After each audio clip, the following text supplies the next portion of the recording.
सही लोग सही सोच सामूहिक प्रयास को लेकर पटना के वेटनरी कॉलेज में लाखों की भीड़ में भारतीय महापुरुषों की जयंती के दिन प्रशांत किशोर ने जन सुराज के संरक्षक और रणनीतिकार के रूप में भी शुमार हैं ने जन सुराज पार्टी का नाम जनता के द्वारा सहमति से इसको लाया गया उसे नाम देकर उन्होंने घोषित किया। साथ ही पार्टी के अध्यक्ष बिहार के एक ऐसे लाल जो IITN में शुमार हैं, इंडियन फॉरेस्ट सर्विस में काफ़ी इनका अनुभव है और भारतीय समाज की फिलॉसफी पर उन्होंने किताब भी लिखा। जो दलित समाज के हैं उनका नाम मनोज भारती है। वे दलित हैं इसलिए उनको अध्यक्ष नहीं बनाया गया। प्रशांत किशोर जी ने बताया कि वे काबिल हैं जो दलित समाज के भी हैं। आइए जानते हैं अध्यक्ष बनने पर उन्होंने क्या कुछ बताया। ये कार्यवाहक अध्यक्ष हैं, इनका चुनाव मार्च तक फिर से किया जाना है, लेकिन 2 अक्टूबर को हमने आपसे वादा किया था कि दलित समाज का, हमने नहीं कहा था, हमारे सारे साथियों ने कहा था कि दलित समाज का कोई व्यक्ति, उनका मोबाइल मेरे पास, दलित समाज का कोई व्यक्ति इस दल का नेता बनेगा। इसलिए नहीं कि वो दलित है, इसलिए नहीं कि कोई अति पिछड़ा है, इसलिए कि वो सबसे काबिल आदमी है जो दलित भी है। ये फर्क समझिए, नेता का नाम सुनने से पहले इस फर्क को समझिए।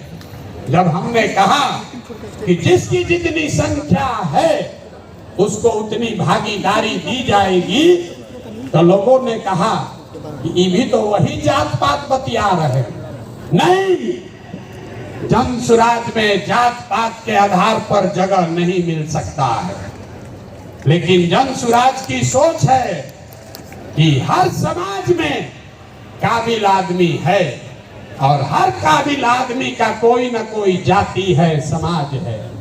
तो अगर बनाने वाले के नियत में, बांटने वाले के नियत में खोट न हो तो ये बिल्कुल संभव है कि काबिल लोगों के बीच से जिस समाज की जितनी संख्या है उतने काबिल लोगों को लाकर जगह दे दी जाए। तो अभी जिनका मैं नाम ले रहा हूं, हमारे साथी जिनको ये जिम्मेवारी दे रहा हूं, सभी से सलाह करने के बाद जिनके नाम पर सबकी सहमति है, वो सज्जन यहाँ मधुबनी के हैं, मधुबनी के गांव में पैदा हुए, यही सरकारी विद्यालय से पढ़े, जमुई के सरकारी विद्यालय से पढ़ा हुआ ये बच्चा नेतरहाट गया। नेतरहाट से पास होने के बाद IIT कानपुर गए और IIT कानपुर से इलेक्ट्रिकल इंजीनियर बने, फिर वहां से IIT दिल्ली गए, वहां से MTech करना शुरू किया। इसी बीच में इंडियन फॉरेन सर्विस में भी सिलेक्ट हो गए। तो बिहार के इस मिट्टी के लाल का के सम्मान में जिनका नाम है मनोज भारती, मैं एक बार चाहूंगा कि सब लोग ताली बजाकर स्वागत कीजिए कि कार्यवाहक अध्यक्ष के तौर पर मनोज भारती जी, जो अनुसूचित समाज के हैं, लेकिन ये प्रशांत किशोर से ज्यादा काबिल आदमी। ये सज्जन IFS रहे हैं, 4 देशों में भारत के राजदूत रहे हैं, बिहार का गौरव बढ़ाया। बेलारूस में, यूक्रेन में, इंडोनेशिया में, तिमोर लास्ते में, 4 देशों में ये भारत के राजदूत रहे हैं। और भारत में भारतीय समाज के फिलॉसफी पर एक बहुत अच्छी किताब भी लिखी है, ये आपको अपने शब्दों में बताएंगे। बिहार के कोने कोने से आए मेरे साथीगण, माताएं, बहनें, मंच पर विराजमान देवियों, सज्जनों, सूत्रधार जी, प्रशांत किशोर जी, मीडिया के और पत्रकार मेरे दोस्त, आप सबको मेरा मनोज भारती का नमस्ते, प्रणाम, आदाब। जय बिहार। आप सबको मालूम है कि पिछले 2 सालों से प्रशांत किशोर जी जिस अभियान में लगे हैं उसका मुख्य उद्देश्य क्या है। उन्होंने अभी अभी आपको डिटेल में बताया कि वो प्लान क्या है, उसमें धन का अर्जन कैसे होगा, फिर उसको खर्च किस तरह से किया जाएगा। उन 5 स्कीम में कोई भी स्कीम ऐसी नहीं है जिसे कुछ भी बदला जा सकता है, और यही इनकी खूबी है कि जो इन्होंने सोचा है वो ऐसे हवा में नहीं सोचा है, उसके पीछे डाटा है, उसके पीछे एनालिसिस है। और मुझे एक प्रबुद्ध राजनीतिज्ञ की तरह प्रशांत किशोर जी की सारी बातें लगती हैं। अगर कहा जाए कि इनके लीडरशिप में हम कहां तक पहुंच सकते हैं और क्या क्या कर सकते हैं, उसकी एक झलक आपने यहां खड़े खड़े देख ली, सुन ली। इसमें केवल एक बात मैं और ऐड करना चाहूँगा। बिहार में आजकल भी आप देख रहे हैं नदियों से हमें कितना नुकसान हो रहा है। पूरा उत्तर बिहार बाढ़ की विभीषिका को बुरी तरह झेल रहा है। जन स्वराज पार्टी भी कुछ ऐसा सोच रही है कि कुछ कदम ऐसे उठाए जाएं जिससे नदियां हमारी मित्र हो, विनाशकारी शत्रु नहीं। ये भी प्लान हम जन स्वराज के अभियान के दौरान सोच रहे हैं, और जो एक्सपर्ट्स हैं उनसे सलाह मशविरा कर रहे हैं।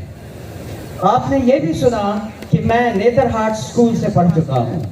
नेतरहाट स्कूल की एक अपनी गरिमा है, और वो है कि हम वहाँ सब कुछ खुद अपने आप करते हैं। आप या मुझे लकड़ी का काम दे दें, लोहे का काम दे दें, या चित्रकला हो या म्यूजिक हो, मुझे हर चीज़ की शिक्षा मिली हुई है, और इन सब को मैंने जिंदगी भर विदेशों में भी उपयोग में लाया है। दूसरी बात, आप बिहारी को बिहार से अलग कर सकते हैं, लेकिन बिहार को बिहारी के दिमाग से नहीं अलग कर सकते हैं। तो दुनिया में मैं जहाँ जहाँ रहा हूँ, बिहार मेरे साथ रहा है। उसके कुछ उदाहरण ये हैं कि विदेशों में नेताओं को या डिप्लोमेट्स को, राजनयिकों को तोहफे देने की परंपरा रहती है, और मैं हमेशा ही मधुबनी पेंटिंग तोहफे में विदेशी नेताओं को देता रहा हूँ। अगर हमारे यहाँ कोई भी विदेशी नेता खाने पर आता है तो वो सिलाव का खाजा खाता है, और इसी तरह से भागलपुर का सिल्क और कपड़ा, वो भी हमारी अपनी पहचान बनकर हमारे साथ चली है। ये तो एक उदाहरण है कि नेतरहाट ने हमें क्या सिखाया है, इस बिहार की धरती ने हमें क्या दिया है।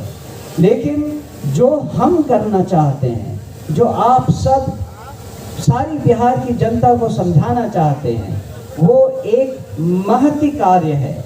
उसमें 2 साल तो ऑलरेडी प्रशांत किशोर जी ने लगा दिए हैं। अभी इन्होंने वादा किया है और इन्होंने कहा है कि इस पार्टी के गठन से ये कार्यक्रम रुकने वाला नहीं है। ये कार्यक्रम तब तक चलता रहेगा जब तक बिहार देश के 10 अग्रणी राज्यों में नहीं शामिल हो जाता। तो ये एक, जैसा मैंने कहा, बहुत बड़ा काम है। लेकिन जैसा हमारे राष्ट्र कवि बिहार से ही आए हुए रामधारी सिंह दिनकर जी ने कहा है, हम ठोकता है जब नर, पर्वत के चाहते पांव उखड़, मानव जब जोर लगाता है पत्थर पानी बन जाता है। तो जन स्वराज के अभियान के इस स्तर पे जो रिस्पॉन्सिबिलिटी, जो जिम्मेदारी मुझे दी गई है, मैं आपको आश्वस्त करता हूं कि मैं उसे पूरी लगन, ईमानदारी, कर्मठता से निभाऊंगा और अपने पूरे कार्यकाल में, जो कि छोटा है लेकिन विवेकपूर्ण ढंग से निर्णयों के साथ उस राह पे चलूंगा। मैं एक बार फिर प्रशांत किशोर जी को और समस्त उन लोगों को जिन्होंने ये चयन किया है, मेरे इस पदभार के लिए बहुत बहुत धन्यवाद देता हूँ। जय बिहार, जय जय बिहार, धन्यवाद। एक बार मनोज भारती जी के लिए करतल ध्वनि से, जोरदार तालियों से स्वागत होना चाहिए। ताली रुकनी नहीं चाहिए, कम से कम 2 मिनट ताली बजनी चाहिए। ताली, जोर से ताली बजाइए।